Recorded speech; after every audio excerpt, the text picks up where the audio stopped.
Have you ever stood at your kitchen window in the pale quiet of morning coffee, warming your hands, and wondered if you could do it all over again? Would you choose the easy path, or the one that demanded every last ounce of your courage? My name is Ellie Bennett. If you've ever felt both proud and a little bit lonely at the top of your own mountain, you might recognize a piece of yourself in this story. Before business, before heartbreak, before I learned the real meaning of resilience, I was just a scrappy kid in Eugene, Oregon. My mother worked night shifts at the hospital, her tired hands still gentle as she tucked me in at dawn.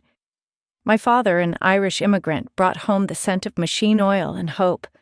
Every corner of our small house held echoes of laughter and the grit that kept our family going. There are memories I keep folded inside me like old letters, my younger sister's wild laughter chasing summer light down the block, my parents sharing quiet glances over chipped mugs, and me always dreaming a little too big for our blue-collar neighborhood. Tragedy doesn't ask if you're ready. When I was 15, a car accident stole my sister from us and left a hole that even time cannot fill. Grief, I learned, is a teacher no one wants, but everyone remembers. That loss forged something fierce in me, the determination to protect the life I had left to honor what she could never finish. I studied hard-chased scholarships and spent long nights learning to code by the glow of my old laptop. If I could keep moving forward, I thought maybe the pain would soften, maybe the world would open its arms. But success doesn't arrive in one triumphant moment. It's built in 1,000 small steps, most of them invisible to anyone but you. Apex Digital. My company was born in a windowless basement with two friends who believed in impossible things. There were nights when our bank accounts dipped so low, I wondered if courage was just another word for foolishness. But every time I thought about giving up, I remembered my mother's voice. You don't have to be the strongest, Ellie, just don't be the first to quit. I grew up with the knowledge that everything worth having is built on resilience, not luck. Our team won contracts. Nobody thought we could then, lost some, then tried again. Mistakes taught us more than any victory. And somehow with each stumble, I discovered the kind of grit my parents had always lived, quiet, steady, unbreakable. Still, there was a part of me that wondered, what if success comes with a different kind of cost?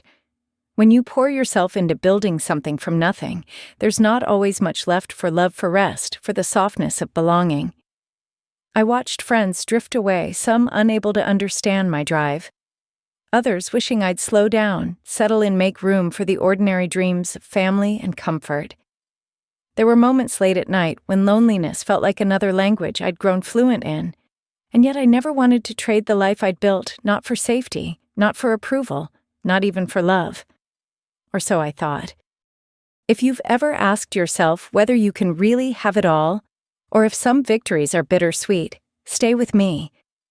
My journey through grief, ambition, love, and betrayal will show you how even the deepest wounds can teach us about strength, and how sometimes the greatest act of courage is not holding on, but letting go. Because before the storm, before everything changed, I thought I knew exactly who I was and what mattered. But real life, I would soon learn, is never quite as simple as we plan. So let's begin, because the story that changed my life starts long before the first heartbreak, and perhaps somewhere in these memories, you'll find a piece of your own. If you had looked at me in those early years, shoulders squared behind a chipped desk face glowing in the light of a second-hand monitor, you might have thought I had everything figured out. The truth was much messier. Building Apex Digital from a scribbled idea into something real was like navigating a mountain trail in fog. Sometimes the path was clear. More often I stumbled forward, hoping not to fall. There were months when my two co-founders and I lived on peanut butter sandwiches and stale coffee patching together code in a windowless basement while the world outside kept spinning. We lost our first major client after a product launch, failed, our server crashed, and I spent an entire night fixing bugs, heart-pounding eyes gritty with exhaustion. I remember calling my mom at sunrise, voice trembling, asking if it was foolish to dream this big. She just laughed softly and said, "Honey, every dream looks foolish at first, until it works." In those moments of struggle, I found out what I was truly made of. Resilience wasn't some heroic burst of energy, It was 100 quiet decisions to show up to try again, even when everything in me wanted to give up. I learned to celebrate small wins: a bug fixed, a positive email from a client, a team pizza night when we finally made payroll on time. I also learned how quickly people's opinions could change. Investors who dismissed us in our first year suddenly called back once we started signing bigger clients. Friends who once rolled their eyes at the girl in tech began asking for job referrals. It stung a little, realizing that some people only come around when the road looks smooth. But those early struggles taught me who was really in my corner, and I never forgot the faces who showed up when success was still a distant rumor. The sacrifices weren't just about money or time, they were about missing out on milestones that others seemed to collect so easily. I watched from the sidelines as friends got married, bought houses, and shared baby photos over coffee dates I often had to reschedule. Sometimes I wondered if I was trading away more than I realized. There's a special kind of loneliness that comes from chasing something only you can see. And yet whenever I doubted myself, I'd remember those long-ago nights at my parents' kitchen table, my dad's hands still stained with grease, my mom's eyes rimmed with tired pride.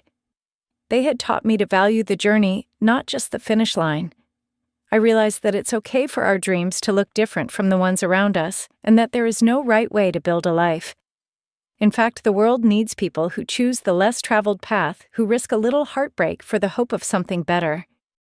If there's a lesson I carry from those years, it's this: grit is quiet. It's not in the grand gestures, but in the decision to wake up every day and keep going. The headlines will talk about turning points and overnight success, but the truth is soft or real. Growth is slow, sometimes invisible. I wish someone had told me that sooner. Maybe you need to hear it too. If you're standing at your own crossroad, wondering if it's worth it, know that even the smallest step forward counts.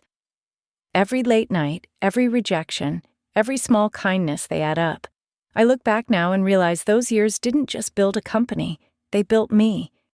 As Apex Digital finally began to thrive, the world started to open up in new, unexpected ways.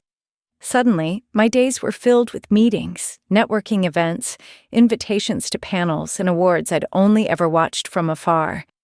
The trappings of success, business cards, magazine interviews, shiny new offices felt both exhilarating and strangely foreign.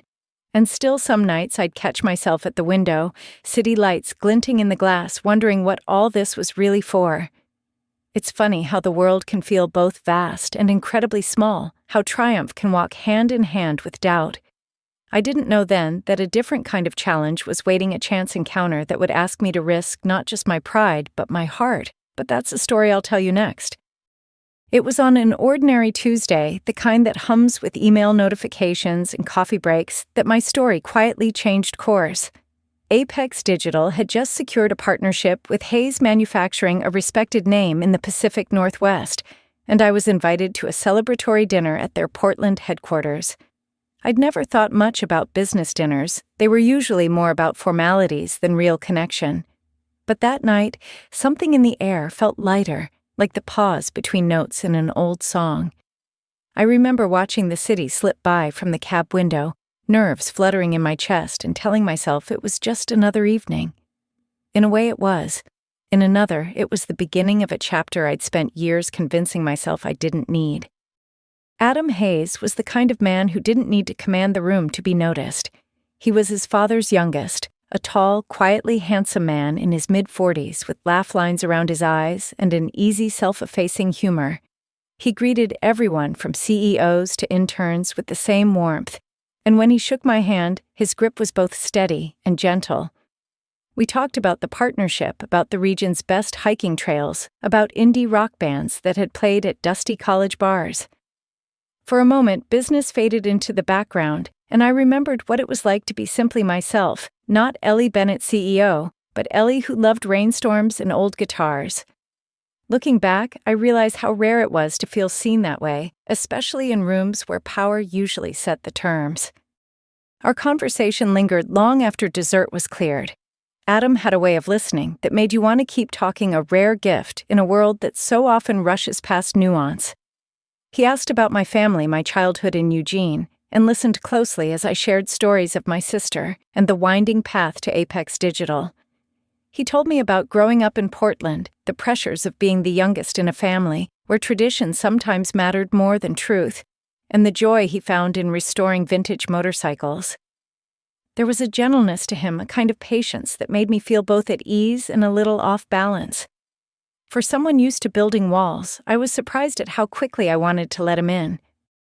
Maybe you know that feeling when you catch yourself hoping for something before you even know its name.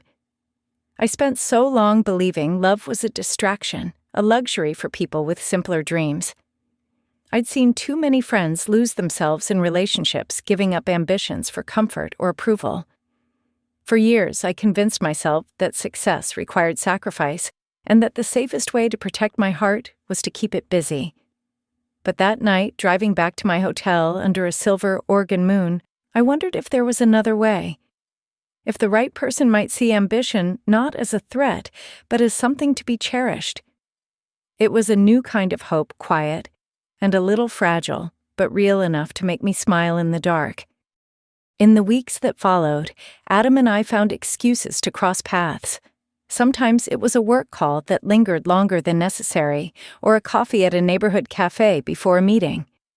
Each time, conversation drifted from business into life, his latest motorcycle project, my favorite books, the best places for wildflowers in spring. There was no rush, no pressure, just the steady growth of something I hadn't expected. I was cautious, of course. Old habits die hard, and trust is slow to bloom after a life spent guarding your own edges. But Adam's kindness made it easier to imagine a partnership that didn't ask me to shrink or hide. He made space for my stories, my ambition, even my silence. If there's one truth I wish more people believed, it's that strong hearts still need gentleness. We don't have to choose between building our dreams and letting someone in. Sometimes the bravest thing we can do is admit we want both success and belonging, achievement, and love. The world is full of voices telling us we can't have it all, that ambition and intimacy are at odds. But maybe that's just fear talking. The lesson I began to learn with Adam was that we're allowed to want more, to risk our routines for the promise of something richer. And sometimes that risk pays off in ways you never see coming. Of course not. Every fairy tale ends the way you hope. Even as I grew closer to Adam, I sensed the quiet riptides beneath his easy charm little moments, when he seemed distracted, or when family obligations tugged him away. I was learning slowly that love, like business, isn't just about beginnings. It's about noticing the details, asking the hard questions, and listening to the uneasy quiet between words. I didn't know it yet, but the red flags were already there, waiting in the wings. That's a lesson I'd have to learn the hard way, and one I hope you'll recognize before you find yourself standing where I did. But that's for the next chapter. At first, the red flags felt more like rose-colored ribbons, easy to overlook, almost charming in their subtlety. Adam was thoughtful and generous, always ready with a compliment or a hand at my elbow, but sometimes his words carried an edge I didn't want to see. I remember the first time he teased me about my thrift store shoes at a dinner with his friends Ellie.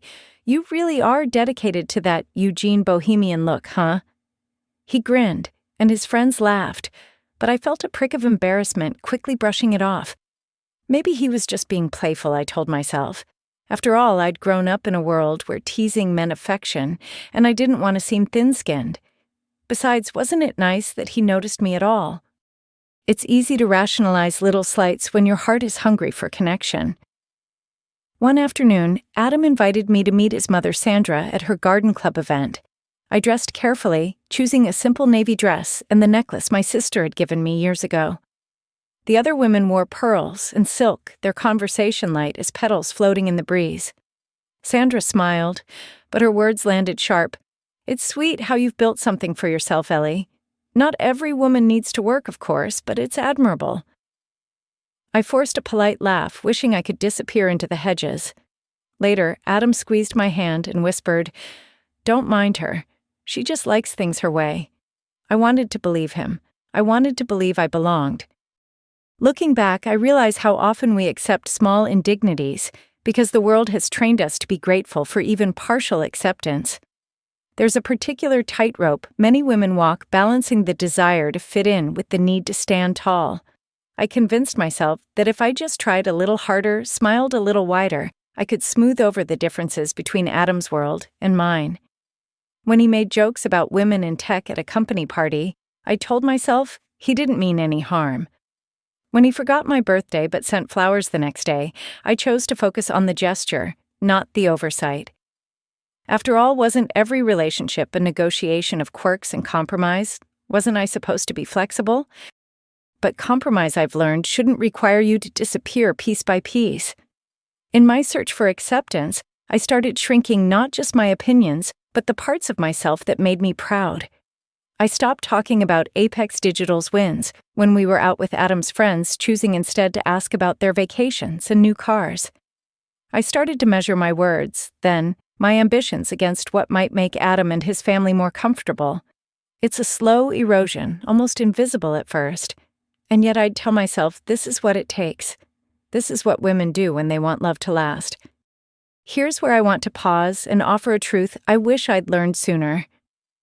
Real kindness isn't about making you smaller so someone else can shine. It's about making space for both of you to be whole. If you ever find yourself editing your own story so it fits more neatly into someone else's pay attention, the world will ask you to shrink in 1,000 small ways, but the right people will never make you feel less for being all that you are. I think deep down, I already knew this.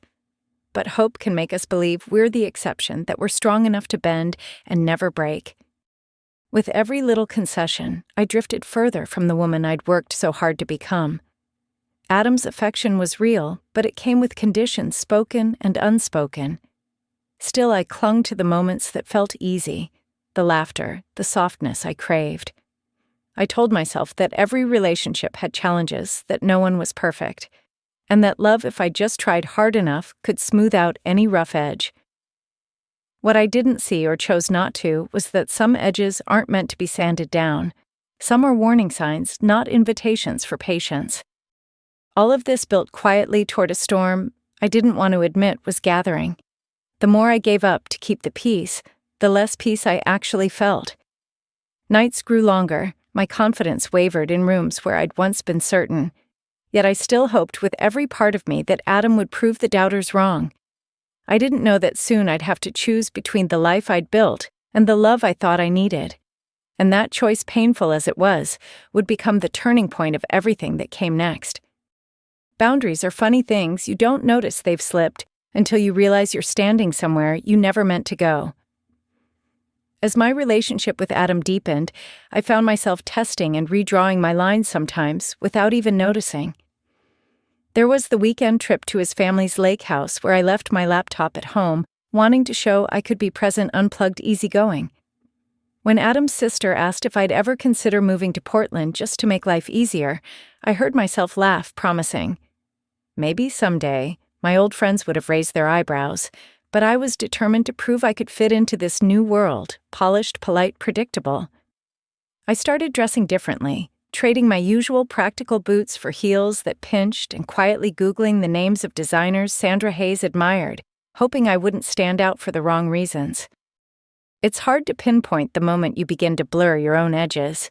For me, it was gradual, a choice here, a silence there, each one so small it barely registered. Adam, for his part, rarely noticed. He was affectionate, sometimes generous to a fault, but also quick to deflect real conversations. When I brought up work stress, he'd wave it away, insisting I relax and not worry so much. Once, after a stressful week at Apex Digital, I asked if he'd come to an awards dinner as my guest. Adam hesitated, then smiled. I'd rather not sit through another tech event but have fun. I tried to swallow my disappointment, telling myself he just didn't like crowds. But the truth was, I was learning to keep parts of my world separate, not because I wanted to, but because I feared they'd clash. Looking back, I see how easy it is to compromise when you want something to work. I wasn't the only one. Countless women I know have tried to mold themselves to fit a partner's expectations, especially when the stakes feel high. My friend Monica, a brilliant attorney, used to love late-night debates and hiking solo on weekends. After marrying into a traditional family, She found herself quietly dropping her opinions at dinner and even gave up her beloved hiking trips because her in-laws thought them unladylike. When we met for coffee, she confessed that some days she hardly recognized herself in the mirror. "You don't lose yourself all at once," she said. "It's a little at a time until you wake up and wonder whose life you're living." Her words echoed in me long after. Every time I pulled back from my own life to fit into Adam's, I felt the strain growing. At work, my colleagues noticed I was distracted, less present in meetings, slower to celebrate wins. At home, I was restless, scrolling through my calendar and realizing I hadn't made time for hiking or long calls with old friends in months. My mother called one evening, asking gently if I was happy. I hesitated, wanting to say yes to convince both of us. "I'm working on it," I replied. She didn't push, but her silence said more than words. That night, I stood by my apartment window, city lights reflected in the glass, and asked myself when I'd last felt truly at home in my own skin. The lesson here is as simple as it is: hard love that cost you your identity isn't love at all. Real connection grows best where there is room for both people to be fully themselves, messy and magnificent. If you find yourself shrinking, trading away the very things that make you whole, it's time to pause and ask why. Sometimes loving another person means learning to love yourself enough to say no more.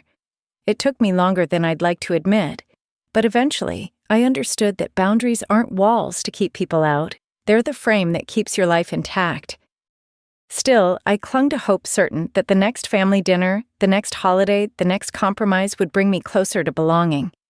Deep down, I sensed the storm gathering, tension mounting between who I was and who I thought I needed to be.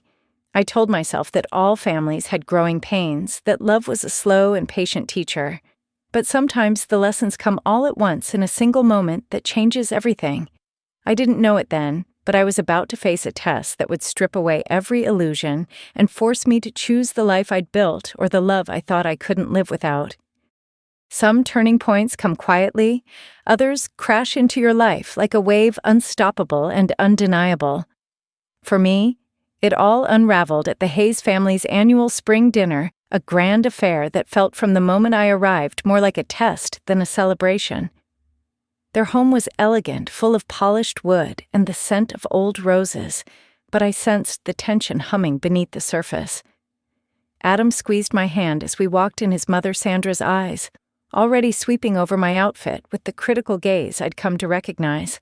I'd spent hours picking out my dress, simple, classic, nothing too bold. But as I stepped into that gleaming dining room, I felt like a stranger in a world where the rules kept shifting, just out of reach. Dinner began with polite conversation, but the undercurrents were unmistakable. Sandra's compliments arrived wrapped in barbs. "It's so lovely to see a woman who still tries," she said with a smile that didn't reach her eyes. Adam laughed at her jokes even when they came at my expense, and for a moment I wondered if I was the only one who heard the edge in her voice. Halfway through the evening, as the table fell silent for dessert, Sandra stood to refill her wine. In one smooth motion, almost casual, she accidentally tipped her glass, sending a splash of red across my dress. The room went still. "Oh dear," she said, dabbing at the stain with a napkin.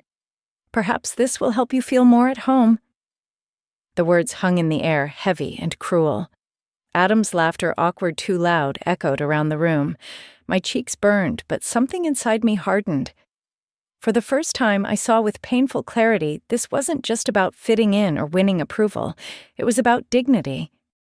In that moment, a lifetime of shrinking, of biting my tongue, of trying to be less so I could be loved, rose up inside me like a wave. I stood, hands shaking, but voice steady, and introduced myself not as Adam's girlfriend, but as Ellie Bennett, CEO of Apex Digital.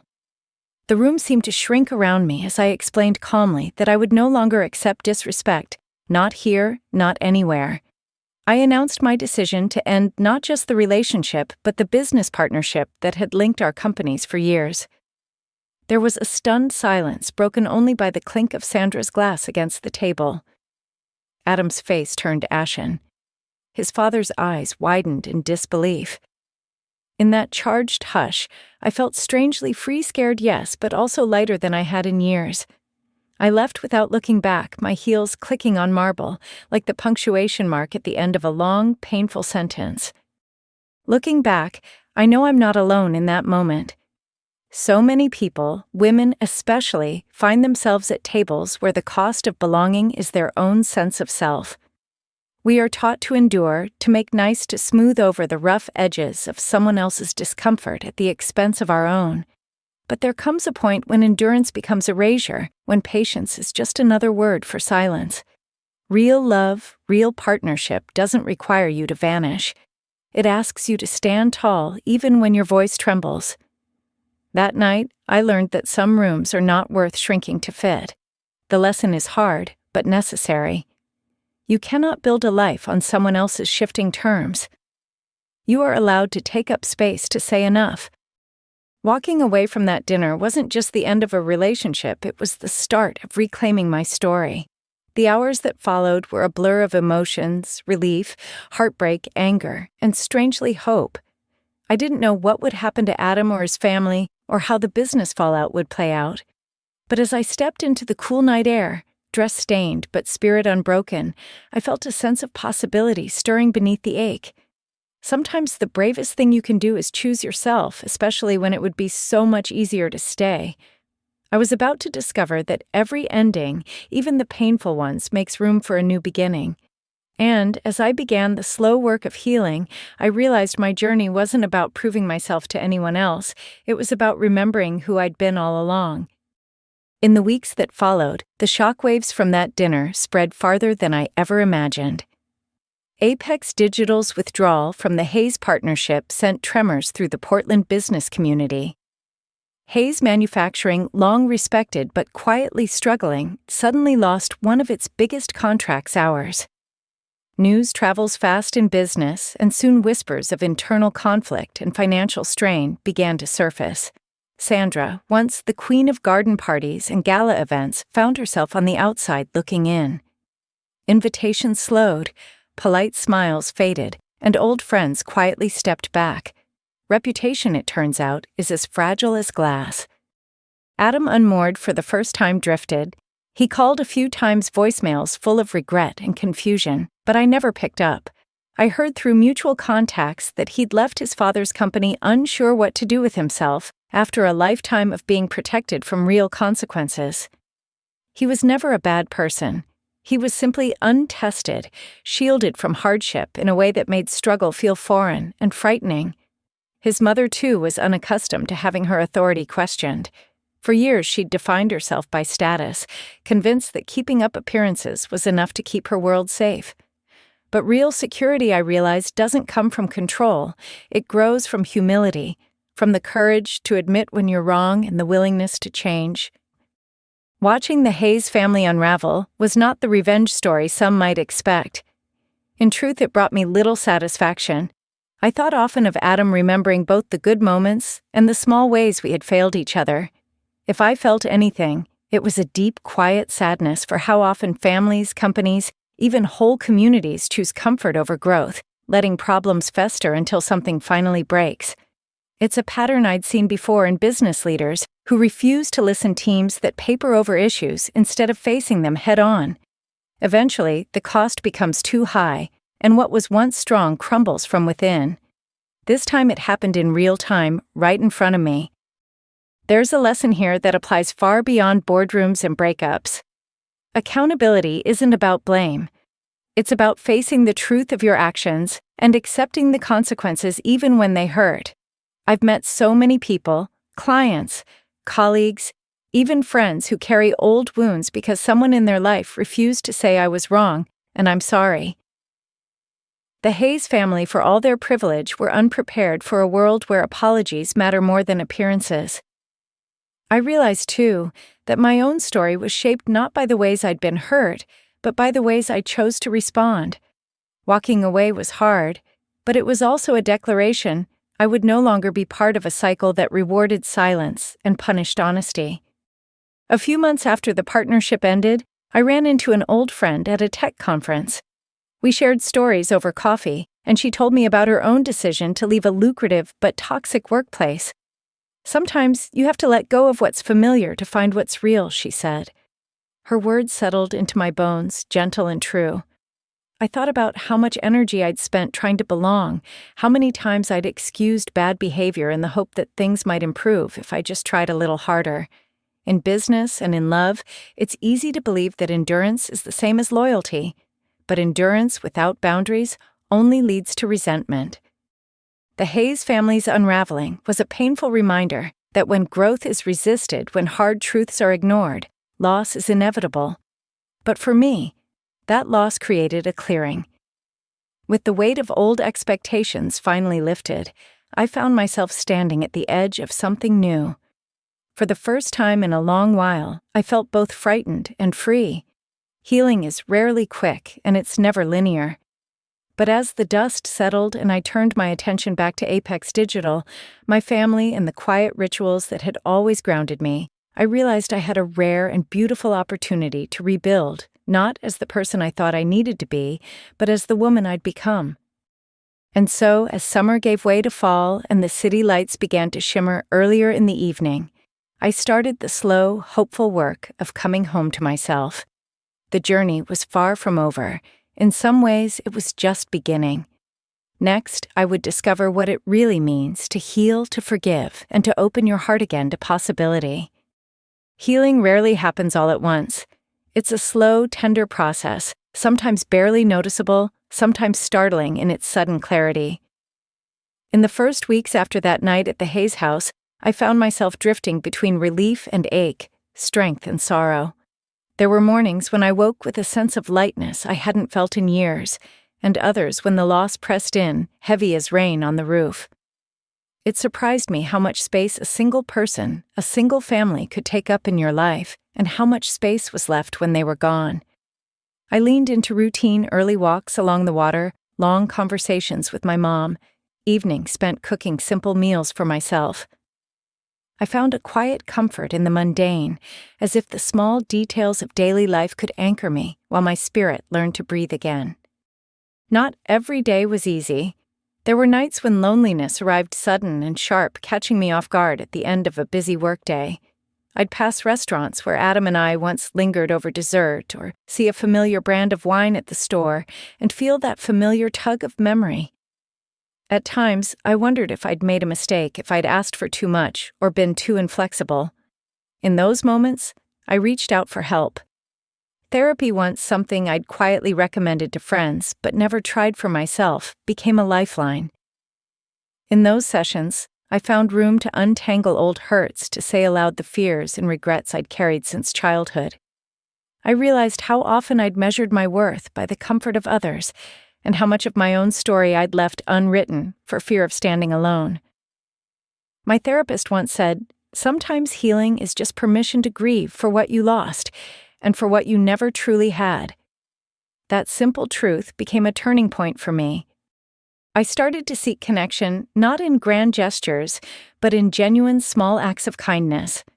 I returned to my roots volunteering at a local coding club for girls from under-resourced schools, girls who reminded me of the kid I used to be, full of questions and quiet determination. Their curiosity and joy were contagious. One afternoon, a shy 12-year-old named Zoe showed me her first game, a jumble of bright colors and pixelated animals.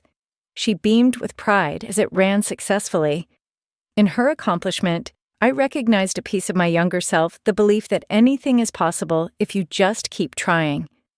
These girls taught me that beginnings don't have to be perfect to be powerful. Every hour spent with them gave me back a little hope, a little trust in the future, and a deeper sense of purpose than any deal I'd ever closed. What I learned in those months was that healing isn't about erasing the past. It's about weaving your scars into something new. I heard stories from women who had rebuilt their lives after heartbreak or disappointment. The teacher who left a toxic marriage and found joy in solo travel, the engineer who started over at 40 after a layoff, the grandmother who finally learned to say no. We shared laughter recipes and late-night advice about forgiveness of others and of ourselves. The lesson that stayed with me was simple happiness isn't a destination. It's a daily choice to show up for your own life, to be present in both joy and pain, and to offer grace when you fall short. Some days, the most courageous thing you can do is simply begin again. As autumn turned the city golden and crisp, I felt the first flickers of something like contentment. I poured more of myself into Apex Digital, mentoring my team with the patience I was learning to extend to myself. I took weekends to hike, to visit my parents, to read books I'd once set aside for when things slowed down. I wasn't trying to prove anything anymore. Not to Adam, not to Sandra, not to anyone but the woman in the mirror. For the first time in a long while, success felt like something I could define on my own terms. But even as I rebuilt, I sensed there was more waiting for me, a chance to give back, to lead forward, and to help others find their way home to themselves. That new beginning was closer than I realized, just waiting for me to step fully into it. There's a special kind of freedom that comes from reclaiming your story, not as a response to someone else's expectations, but as an honest reflection of your own heart. As the seasons changed, I found myself leaning more and more into the kind of life I'd always quietly admired, one marked not by grand achievements, but by small, meaningful acts of service and connection. I spent more time mentoring young women at Apex Digital, encouraging them to speak up in meetings, to take risks, to trust that their ideas were worth sharing. We started a scholarship fund for girls interested in technology, the first of its kind in our region. I watched their confidence grow with each new challenge, and it reminded me how every ounce of encouragement, every open door, can change a life's trajectory. The reward was immediate and deep, a sense that the work I did each day reached far beyond the numbers on a balance sheet. I also carved out more time for the things that made me feel most alive. Hiking became a weekly ritual, sometimes alone, sometimes with a handful of friends who didn't care whether I was the CEO or just Ellie in muddy boots. On those trails under open sky, I remembered the kind of wonder I'd felt as a child climbing trees with my sister, breathless and unafraid. My parents visited more often, bringing fresh-baked bread and stories from the old neighborhood, filling my apartment with laughter and warmth. Evenings grew quieter, but richer. I read novels by lamplight, started a new hobby painting wildflowers, and called old friends just to hear their voices. Life didn't look the way I'd once pictured it, but it finally felt like it was mine. What struck me most in this chapter was how success can shift and soften when you stop measuring it by someone else's yardstick. I met other women who were finding their own definitions too. A retired teacher who ran a free literacy program at the library, a nurse who fostered shelter dogs in her tiny apartment, a former executive who started a support group for survivors of workplace harassment. Each of their stories echoed the same truth: the most meaningful victories are often the ones no one else sees. We talked openly about regret, about dreams we'd set aside, and the courage it took to pick them back up. Some days, the greatest act of strength was simply showing up with an open heart, willing to try again. The world can be loud with its opinions, but peace, I learned, is quiet and stubborn, a soft certainty that grows from within. If there's a lesson I'd share from this season of life, it's this: your worth isn't tied to your relationship status, your job title, or any list of accomplishments someone else might keep. The things that last, kindness, honesty, the willingness to be both brave and vulnerable, are the true markers of a life well lived. Don't let anyone convince you that fulfillment must fit inside a narrow box. The most beautiful lives are the ones written freely, with all their imperfect chapters, risks, and unexpected joys. As I look around at the world I've built, I'm grateful for every detour, every heartbreak, every leap of faith that brought me here. And while I know the journey isn't over, I feel ready to embrace whatever comes next, to keep giving back, and to help others find the courage to live their own stories out loud. That last lesson and the closing of this journey was just ahead. There is something both humbling and beautiful about looking back over the winding road that brought you home to yourself. As I reflect on this journey from those first uncertain steps, as a young woman with more grit than confidence, through heartbreak, hard-won victories, and all the moments of doubt and rediscovery, I see not just a collection of events, but the shape of a life built on resilience and hope. Each struggle taught me something lasting: that family in all its imperfection gives us roots. That ambition, while lonely at times, can open doors we never dreamed of. And that love, whether it arrives as comfort or as a test, always has something to teach us if we're brave enough to listen. The lessons weren't always easy to learn. I've seen how boundaries once crossed can be rebuilt stronger than before. I've learned that healing is never linear, that it's okay to grieve what we lost and to honor what we saved.